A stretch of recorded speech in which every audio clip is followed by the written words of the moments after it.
We are here today with my friend, Russell Hughes. How are you? Wonderful. Defuniak Springs. Yes, yes. You know, being a Floridian, that's one of our favorite words to say in Florida, definitely.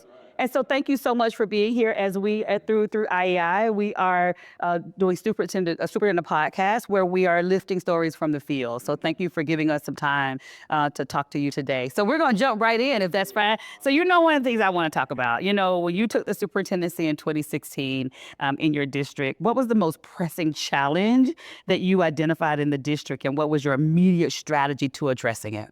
Well, and thank you for all the questions. Oh, sure. I appreciate the opportunity. I'm honored to be in your. Oh, look at that. No doubt about it. I think the most pressing challenge was the fact that I was at the largest high school, but there was one of 22 schools.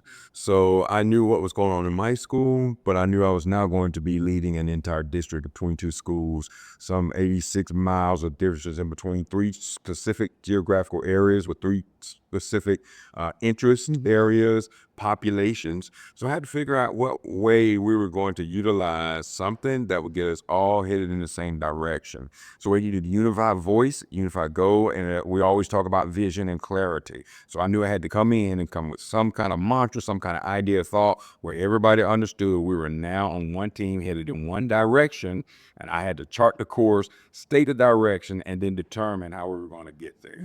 Yeah.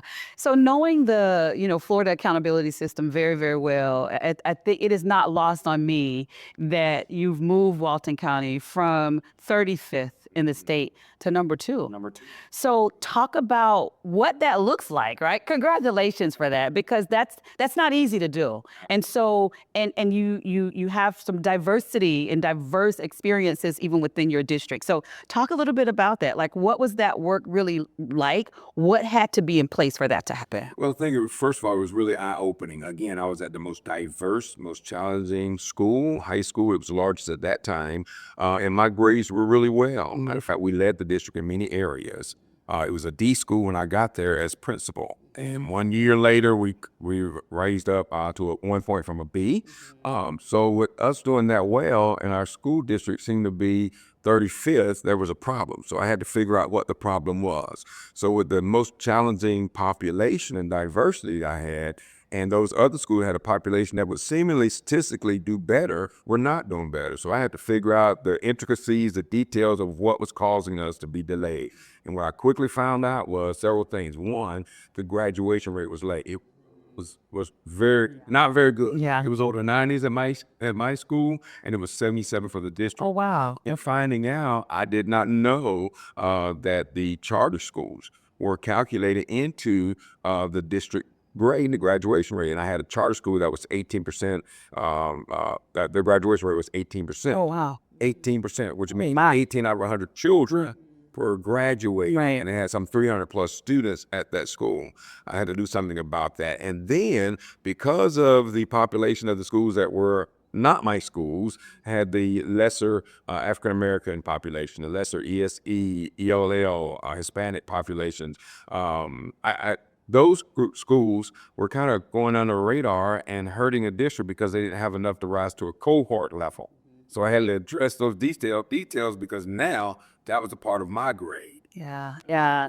So we've talked, often, and you speak my language when you start talking about data. I mean, everybody knows that I love data, and data is our friend, and it's not to be admired. We're to use it to make certain that we're getting to the outcomes that are necessary for students. So what data and metrics did you really use? You talked about graduation rate and really digging into those other schools and what was happening with them around graduation rate. But not only using that data, how did you make certain that it was a priority in the district to make certain that you were moving that information forward? One of the things I had to make sure I did was make sure everyone understood that data was going to drive decisions. So one of the first things I did, this is a valuable opportunity and a little nugget that anybody can use in the state of Florida. You got to make sure people are reporting the data correctly. Right. So we have, again, a clear vision, a clear thought, clear pathway of what is the correct way to do withdrawal codes. who is a graduate, who is not a graduate, who falls in our cohort. So I had what I call a get it right day. And I did it because actually my school, and I promised my school, high school, that was a D school, that would never be a D again. Well, 1 year we were a D because the district made a mistake in the calculation and the reporting to the state. So I called in Get It Right Day. All my MIS directors, all my principals, all my guidance counselors got in one room with me, and we detailed what the reporting is so they know who they were dealing with. Now, that's from the administrative level. What we also did was what I did at my school as principal. I made sure every teacher at every school site understood where students were, what they needed to, where they needed to be, and what they needed to do to get them across the finish line. So that in the end, that data was driving the outcomes for the benefit of children. So we had, again, to have one strong voice, direction, and it was going to happen. It started with me. I was that voice. I was giving the direction, and I was making sure that we had systems that would do appropriate checks and balances to make sure those children, wherever they were at that point, we were aware of that, and then we're getting into the point we needed them to get. And that's so they could graduate, have an opportunity to live a great life, have a livelihood, and be great citizens. Yeah. Culture is so important. And so when I think about the work that you've been able to do academically, I also think about the work that you've been able to do culturally. And EPIC stands out to me. EPIC stands out. I think the first time I actually heard you speak, it was around EPIC. I was like, I like that. I like that. So how did you come up with that framework? And really, you have made it a part of your district. There is not anyone that you can talk to that's connected to your school district that doesn't know what it means and how it shows up. So talk about that. Really, I just really, and I'll have to say this if you will allow, I believe it was given to me by God 2 o'clock in the morning, and I had to find something that everyone could understand clearly. It could also be, and you are an expert of this, accountability. Every morning, everybody in my district, all 12,000 students, 1,700 employees, can look in the mirror and say, am I epic? What is that? Excellence, or excellent, professional, innovative, and collaborative. All right. When I walked in that first meeting, I'm an elected superintendent. Outside Florida don't know that. Every 4 years, the constituents go out and they vote on. I've been unopposed since my first time, but the first day I walked in, I said, I want to be number one. I wanted everybody to understand where we were headed. When I said that, I had to figure out how we were going to make sure everybody understood where we were going and how we were going to get there. And those were the 4 components that we were going to utilize to get where we need to go. Everyone can say, am I epic? Now, connotatively, or when we talk about the acrostic, those are the things: excellence, professionalism, innovation, collaboration. But we talk about denotative, that means extraordinary, bigger, better, greater. And that's what I wanted us to understand. We were at a place right now, I really didn't know we were 35 when I walked into superintendency, because I had a preceding superintendent that was very good. She just decided not to run again and asked me to run and really take it. And I promised her I was going to take her greater places. Not knowing that it was 35, I had to put something together to go, this is where we're headed. We are going to be epic. And yes, everyone in our district knows that it's going around the world and the state of Florida like crazy, and we're proud of it. We talked to one of our colleagues and one of your counterparts that's also an elected official, elected superintendent, Dr. Rick Zerncy. And so one of the questions, I want to pose the same question to you that I was able to pose to him.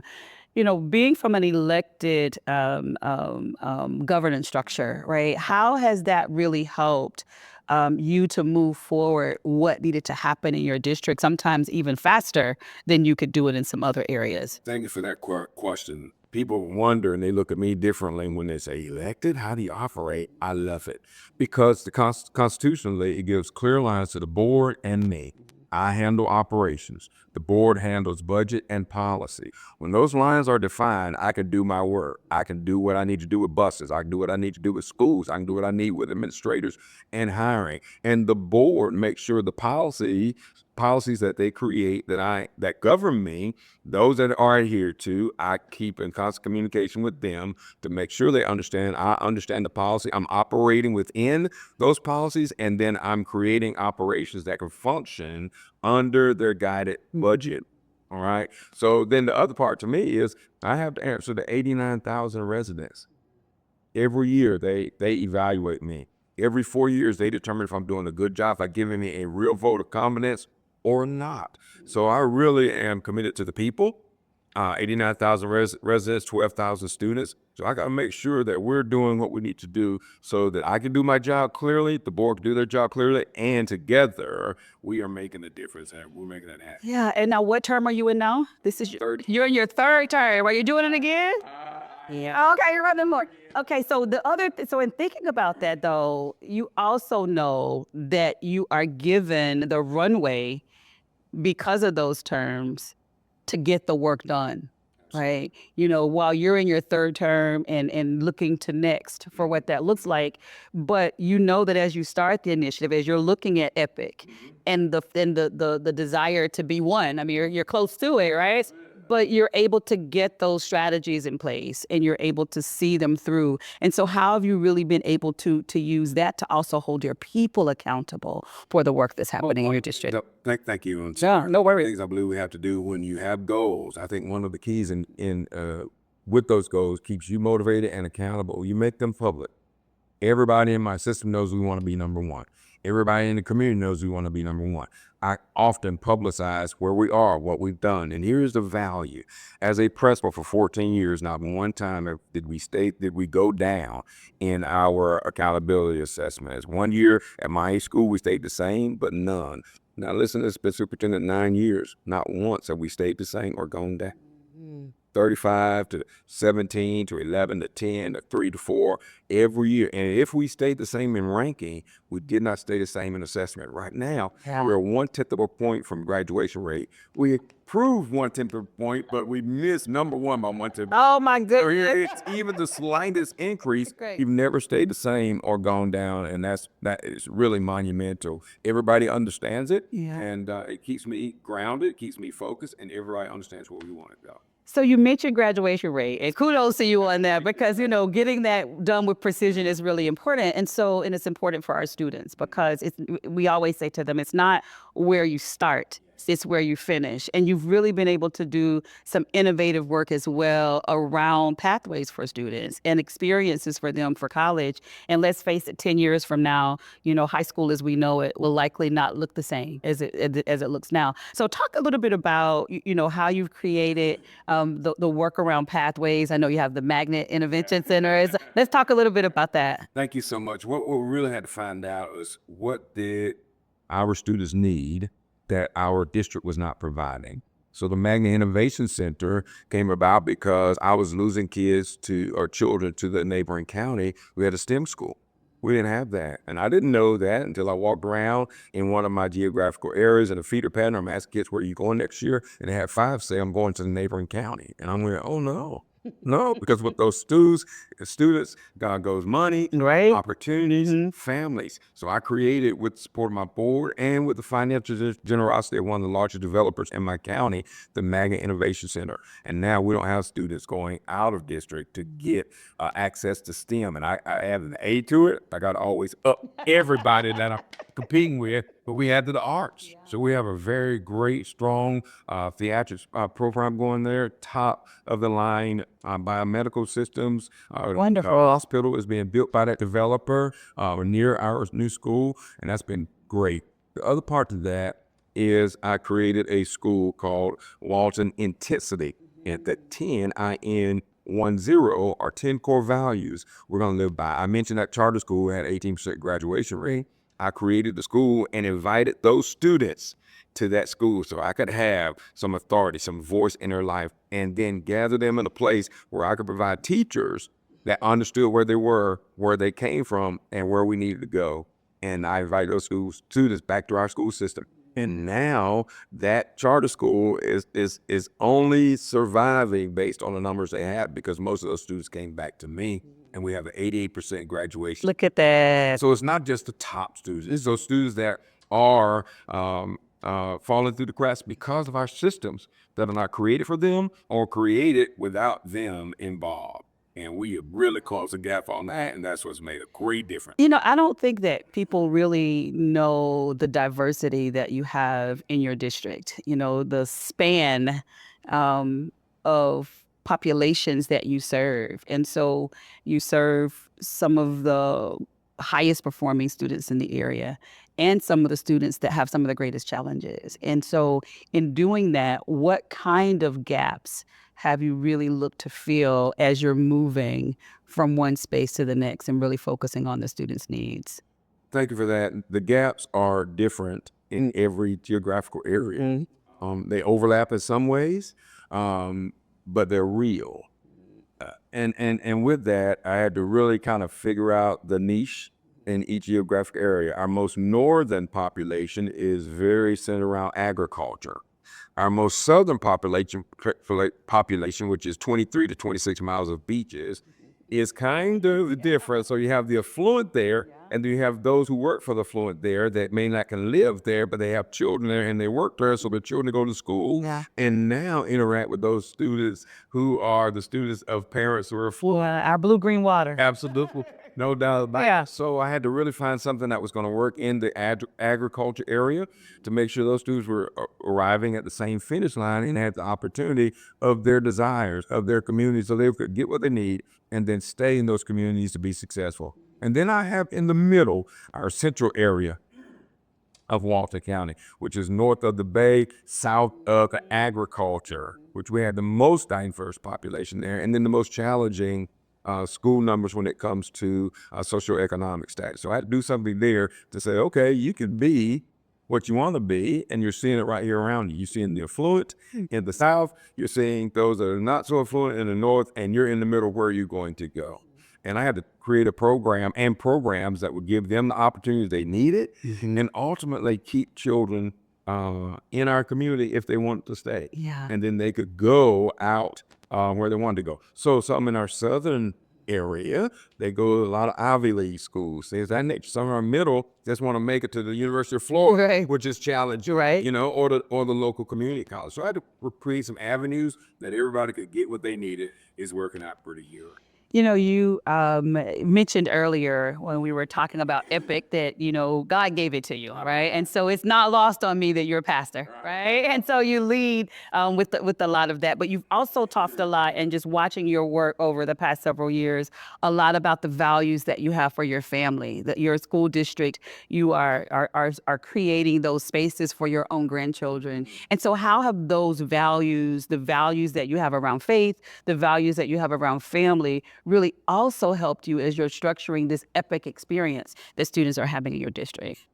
You're a bright, brilliant interviewer now. I'm finding out. I know you're a brilliant educator and leader, but even that, I'll say a little pastoral thing if I can. We know that 6 is a number of humanity. I'm doing a lot of work in that, teaching in my church around the communities. It's about humanity.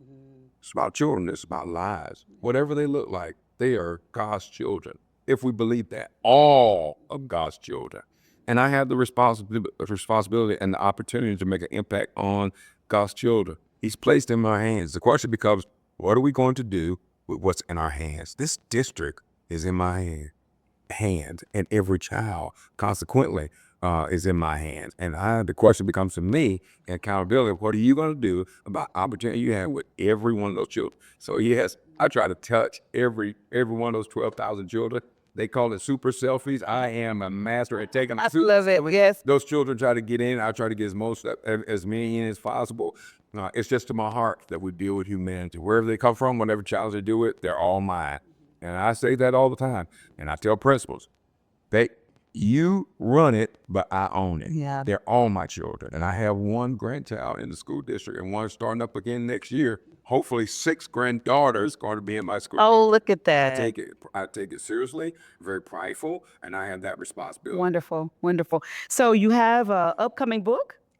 It's out the book. Okay. That's what I have. I think that's what I have. And so is in that. So this is epic with one opportunity. So what is the key message from the book? And this is my last question for you. But what is the key message from the book that you are hoping that resonates with leaders, not just educators? Because as I think about the book and what I've seen, it's really more than just about a resource for educators, but it's a resource for leaders as well. What is the one message that you hope will resonate from them? Here's a fact. We have one life to live, and this is no practice run. So every opportunity we have, we may only have that one opportunity to be epic. in the denotative sense. Yeah. Extraordinary, above, beyond, greater than expected. So it's take that one opportunity, take this one life we have, this one day we have, this one moment we have, to be epic, to be all you can be. And when you talk about that one, and it came up because I am kind of a unicorn. There's a lot of ones in my life. First African-American head football coach in Okaloosa County and neighboring county. First African-American principal in Walton County since integration. First African-American superintendent in the span of some constitutional officer in the span of some 200 miles. I didn't know it was first. In my mind, if it was the first and the newspapers were letting everyone know I'm the first, then my thought was it could be the last.